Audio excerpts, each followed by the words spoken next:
warahmatullahi wabarakatuh. Di sini kami ingin menyampaikan tentang sistem cerdas penuh keputusan tugas kami dari kelompok 5,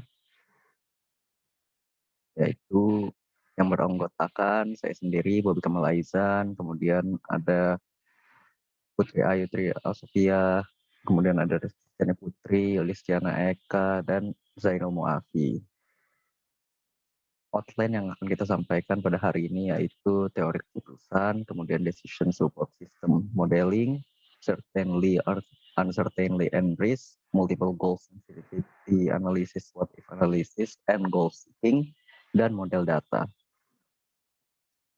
Yang pertama, teori keputusan. Teori keputusan adalah teori mengenai cara manusia memilih pilihan di antara pilihan-pilihan yang tersedia secara acak guna mencapai tujuan yang hendak diraih. Teori keputusan ini terbagi menjadi dua, yaitu normatif dan deskriptif. Kalau normatif itu tentang bagaimana keputusan seharusnya dibuat berdasarkan prinsip rasionalitas. Sedangkan deskriptif itu tentang bagaimana keputusan secara faktual dibuat. Untuk proses pembuatan keputusan sendiri terdiri dari 3, yaitu pertama, mengusulkan prinsip dasar bagi pengambilan keputusan, kemudian mengeliminasi pilihan-pilihan yang tersedia menjadi pilihan yang paling memungkinkan. Lalu yang terakhir, memilih pilihan dan mengimplementasikan pilihan tersebut.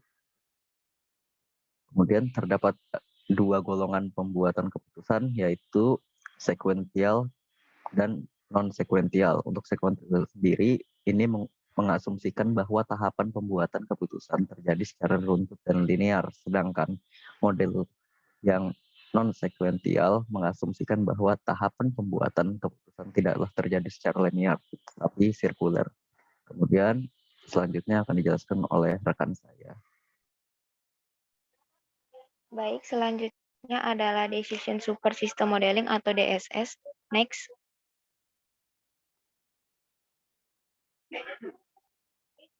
Jadi DSS ini merupakan suatu sistem untuk membantu manajer level menengah untuk proses pengambilan keputusan setengah terstruktur atau semi-struktur supaya lebih efektif dengan menggunakan model dan data-data yang tersedia. Next. Tujuan dari DSS ini sendiri yaitu untuk mencari penyelesaian masalah semi terprogram. Yang kedua, untuk mendukung manajer ketika mengambil keputusan dari suatu masalah. Yang ketiga, meningkatkan efektivitas pengambilan keputusan. Next. Jenis keputusan. Yang pertama adalah keputusan terprogram, keputusan semi terprogram, dan keputusan tidak terprogram. Next. Untuk komponen DSS sendiri, yang pertama ada Database Management System atau DBMS, yaitu untuk mengatasi masalah data yang diperlukan bisa berasal dari database internal atau eksternal. Jadi dalam sebuah organisasi, data internal dihasilkan oleh sistem, dan eksternal yang berasal dari berbagai sumber seperti surat kabar, layanan data online, database, keuangan, dan sebagainya. Terus yang berikutnya ada model manajemen sistem. Nah, ini untuk menyimpan dan mengakses model yang manajer gunakan untuk membuat keputusan. Jadi model seperti ini biasa digunakan untuk merancang fasilitas manufaktur, menganalisis kesehatan keuangan suatu organisasi, atau bahkan meramalkan permintaan akan produk dan layanan seperti itu. Terus berikutnya ada alat pendukung. Untuk alat pendukung ini seperti bantuan oleh misalnya diagram-diagram, interface yang mudah digunakan, atau analisis grafis, mekanisme koreksi kesalahan, dan juga untuk memudahkan interaksi pengguna dengan sistem. Seperti itu. Next.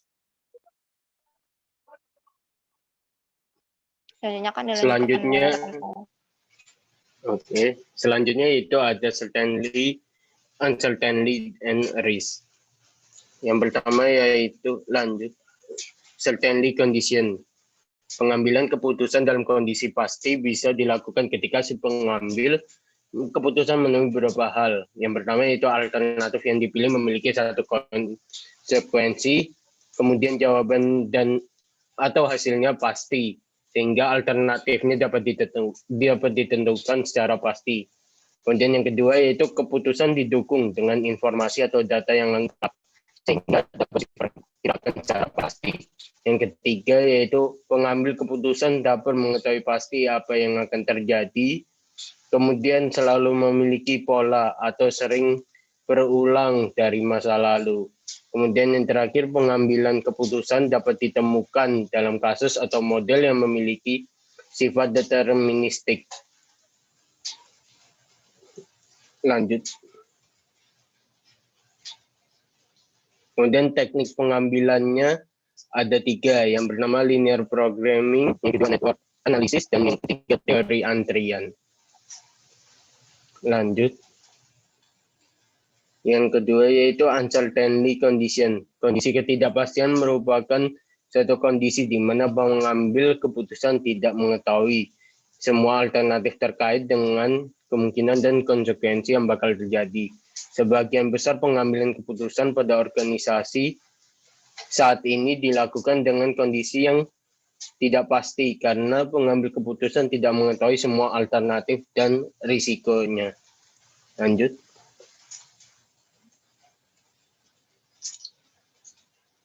Pengambilan keputusan dalam kondisi ini dilakukan ketika si pengambil keputusan menemui beberapa hal.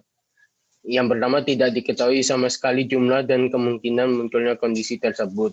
Yang kedua, tidak dapat menentukan probabilitas terjadinya berbagai kondisi atau hasil yang keluar. Terus yang ketiga, yang diketahui hanyalah kemungkinan hasil suatu tindakan, tapi tidak dapat diprediksi berapa besar probabilitas setiap hasilnya. Kemudian pengambilan keputusan tidak mempunyai pengetahuan atau informasi lengkap mengenai peluangnya. Kemudian yang keempat, hal yang diputuskan biasanya relatif belum terjadi. Kemudian tingkat ketidakpastian keputusan semacam ini dapat dikurangi dengan beberapa cara, yaitu mencari informasi yang lebih banyak, terus melalui riset atau penelitian, dan menggunakan probabilitas subjektif. Lanjut. Persyaratan uncertainty condition. Yang pertama, ada beberapa alternatif tindakan yang fleksibel. Kemudian yang kedua yaitu nilai probabilitas masing-masing kejadian tidak diketahui. Yang ketiga, memiliki payoff sebagai hasil kombinasi suatu tindakan dan kejadian tidak pasti. Lanjut. Teknik penyelesaian dalam uncertainty condition ada 6. Yang pertama, kriteria maximax. Yang kedua, kriteria minimax. Yang ketiga, kriteria Laplace. Yang keempat, kriteria realisme. Yang kelima, kriteria realisme. Dan yang terakhir, kriteria decision tree. Lanjut yaitu risk condition. Pengambilan keputusan dalam kondisi berisiko adalah pengambilan keputusan di mana terjadi hal-hal sebagai berikut. Yang pertama, alternatif harus dipilih mengandung lebih dari satu kemungkinan. Yang kedua, pengambilan keputusan memiliki lebih dari satu alternatif tindakan. Yang ketiga, diasumsikan bahwa pengambil keputusan mengetahui peluang yang terjadi terhadap berbagai tindakan dan hasil. Yang keempat, risiko karena hasil pengumpulan keputusan tidak dapat diketahui dengan pasti, walaupun diketahui nilai probabilitasnya. Yang terakhir, kondisi ini kadang alam sama dengan kondisi tidak pasti. Bedanya dalam kondisi ini, ada informasi atau data yang akan mendukung dalam membuat keputusan, berupa besar atau nilai peluang terjadinya bermacam-macam kegiatan. Lanjut. Teknik penyelesaiannya ada 3. Yang pertama, nilai harapan.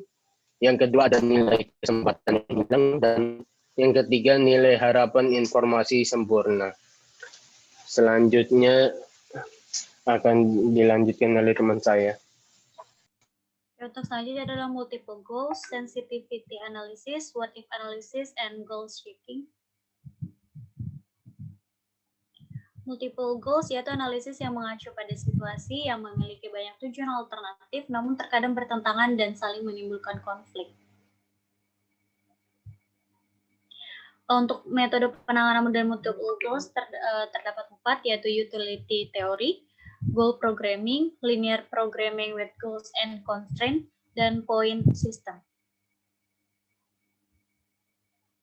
Kesulitan yang melibatkan multiple goals, yaitu ada sulit mendapatkan statement eksplisit dari tujuan organisasi, kemudian beberapa partisipan memandang kepentingan atau prioritas dari beberapa goal dengan cara yang berbeda, kemudian ada pengambilan keputusan merubah kepentingan yang dijadikan tujuan seiring dengan berjalannya waktu atau untuk situasi pengambilan keputusan yang berbeda, kemudian ada goal atau sub-goal dipandang secara berbeda-beda pada level organisasi yang berbeda-beda dan pada departemen yang berbeda pula. Kemudian ada goal itu sendiri bersifat dinamis dalam menghadapi perubahan di organisasi dan lingkungannya. Yang untuk yang terakhir adalah permasalahan kompleks dipecahkan oleh kelompok pengambil keputusan. Nah, di sini adalah perbedaan dari sensitivity, what if, and goal shaking.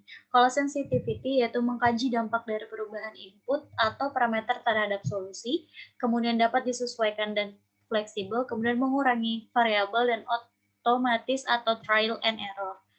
Kalau untuk what if, mengkaji solusi berdasarkan pada perubahan variabel atau asumsi, dan struktur dari what if analysis yaitu adalah what will happen to the solution if an input variable and assumption or a parameter value is changed. Kemudian untuk yang goal shaking yaitu adalah pendekatan mundur atau backward approach, dimulai dengan tujuan, kemudian menentukan nilai input yang diperlukan untuk mencapai tujuan, dan contoh dari goal shaking yaitu penentuan break-even point. Untuk selanjutnya akan dijelaskan oleh rekan saya. Selanjutnya ada model data. Model data adalah sekumpulan konsep untuk menerangkan data, hubungan antara data dan batasan data yang terintegrasi di dalam suatu organisasi. Tujuan model data adalah untuk menyajikan data agar mudah dimodifikasi dan dimengerti. Ada beberapa jenis model data. Yang pertama ada object data model, ada record data model, ada physical data model, ada conceptual data model. Model data berbasis objek. Entity relationship model. Model itu model untuk menjelaskan hubungan antar data dalam basis data berdasarkan suatu persepsi bahwa real world terdiri dari objek-objek dasar yang mempunyai hubungan atau relasi antar objek-objek tersebut. ER model berisi ketentuan atau aturan khusus yang harus dipenuhi oleh isi database. Aturan terpenting adalah mapping cardinalities yang menentukan jumlah entity yang dapat dikaitkan dengan entity lainnya melalui relationship set. Selanjutnya ada semantic data model. Model ini adalah model untuk menjelaskan di mana relasi antar objek dasar tidak dinyatakan dengan simbol, tetapi menggunakan kata-kata semantik. Next.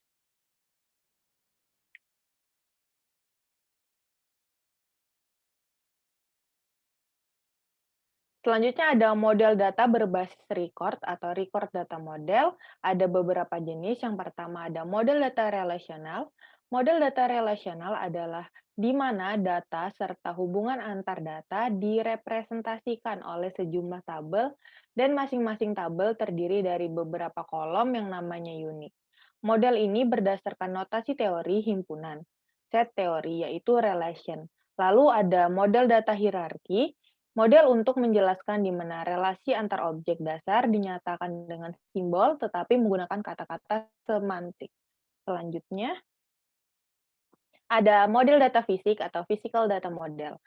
Yang pertama ada Unify model. Model ini menggabungkan memori dan transaksi database dalam satu kesatuan model. Lalu ada frame memory. Frame memory adalah sebuah virtual view dari tempat penyimpanan sekunder yang digunakan untuk mendukung penyimpanan record database. Selanjutnya ada model data konseptual atau conceptual data model. Definisi dari model data konseptual adalah model yang dibuat berdasarkan anggapan bahwa dunia nyata terdiri dari koleksi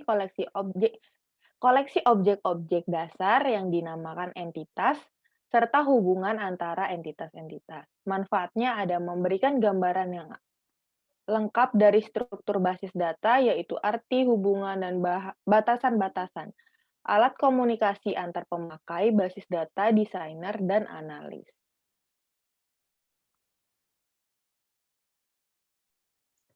sekian presentasi dari kelompok kami, kelompok 5, kurang lebihnya mohon maaf. Assalamualaikum warahmatullahi wabarakatuh.